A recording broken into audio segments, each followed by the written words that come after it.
Question 9 part 1 the sum of the first 15 term of an AP is 750। किसी AP के first 15 term का सम हमें given है 750 and it's first term is 15 और इसी के साथ उस एपी का फर्स्ट टर्म भी गिवन है। फाइंड इट्स 20th टर्म, तो 20वें नंबर पे कौन सा नंबर है ये हमें फाइंड करना है।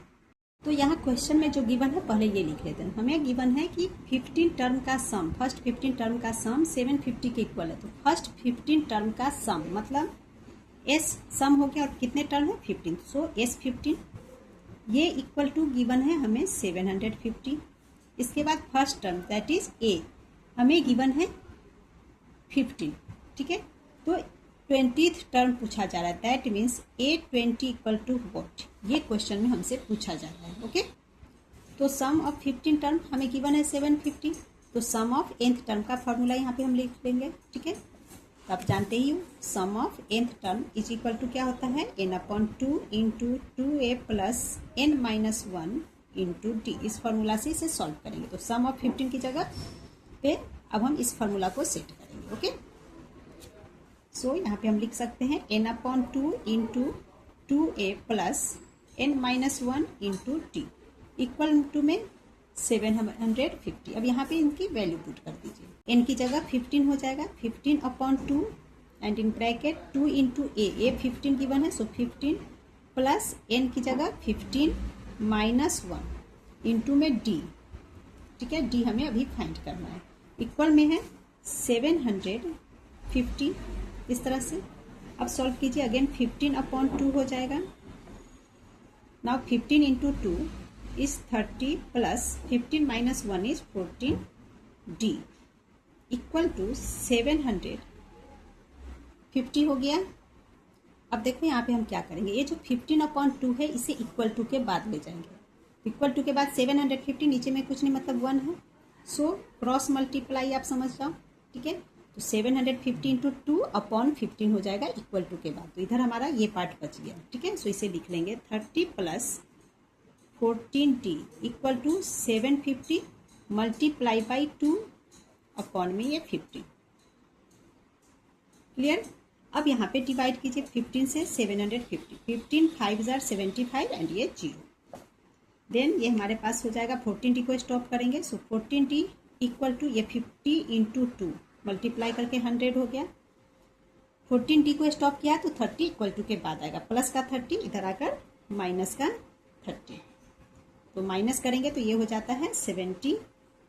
तो 14t इक्वल टू 70, सो यहाँ से हम d निकाल लेंगे। d इक्वल टू 70 अपॉन में ये 14 आ जाएगा, 14 5 जार 70, सो इक्वल टू 5।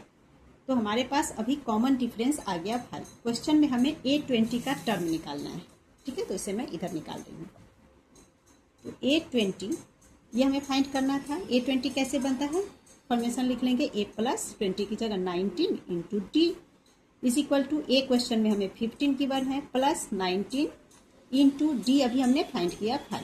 सो ये हो गया 15 plus 19 into 5 is 95 is equal to 110 is the answer. Now it's second part is find the sum of first 20 terms of an AP in which D equal to 5 and A20 equal to 135। तो किसी AP का common difference 5 given है, इसके बाद 20th term आपको given है 135। तो हमें फर्स्ट 20 टर्म का सम निकालना है। फर्स्ट 20 टर्म का सम मतलब S फर्स्ट 20 टर्म है, सो S20 इक्वल टू वॉट, ये हमें फाइंड करना है। क्लियर। A20 हमें 135 गिवन है, सो यहाँ इसे लिख लेंगे पहले A20 इक्वल टू 135। अब A20 का फॉर्मेशन लिख लीजिए, a प्लस 20 की जगह 19 इंटू डी इक्वल टू 135।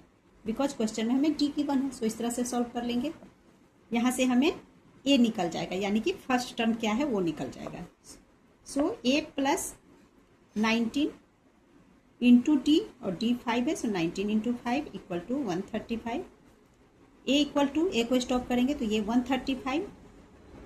अभी देखो प्लस में है 19 इंटू 5, 19 इंटू 5 इज 95, 95 प्लस का है इक्वल टू के बाद माइनस का 95 बन जाएगा। Now a is equal to minus करेंगे तो हो जाएगा 40, मतलब जो एपी है, जिस एपी से रिलेटेड क्वेश्चन है, उस एपी में फर्स्ट टर्म हमारे पास 40 आ गया।